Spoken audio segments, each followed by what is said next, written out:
ಈಗ ಅಂತಿಮ ವರದಿ ಬೇಗ ಕೊಡಿ ಅಂತ ಹೇಳಿದ್ದೇವೆ. ಬೇಗ ಅಂದರೆ ಎಷ್ಟು ಬೇಗ ಅಂತ ಡಿಫೈನ್ ಮಾಡಿಲ್ಲ ನಾವು. ಬೇಗ ಕೆಲಸ ಮುಗಿಸಿಯಪ್ಪ ಅಂತ ಹೇಳಿದ್ದೇವೆ.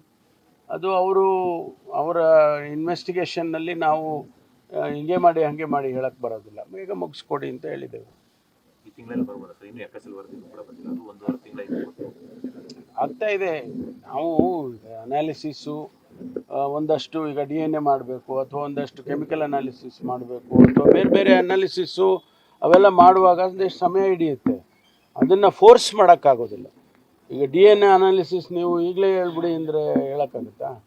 ಅಥವಾ ಯಾವುದೋ ಒಂದು ವಸ್ತು ಅವರು ಸೀಸ್ ಮಾಡ್ಕೊಂಡು ತಂದಿದ್ದಾರೆ, ಅದನ್ನು ಕೆಮಿಕಲ್ ಅನಾಲಿಸಿಸ್ ಮಾಡಬೇಕು, ಅದನ್ನು ಮಧ್ಯದಲ್ಲಿ ನೀವು ಹೇಳ್ಬಿಡಿ ಅಂದರೆ ಆಗೋದಿಲ್ಲ. ಅದಕ್ಕೊಂದೆರಡು ಪ್ರೊಸೀಜರ್ಸ್ ಇರುತ್ತೆ. ಅವರು FSLನವರು ವರದಿ ಆದಷ್ಟು ಬೇಗ ಕೊಡಬೇಕು ಅಂತ ಹೇಳಿದ್ದೇವೆ.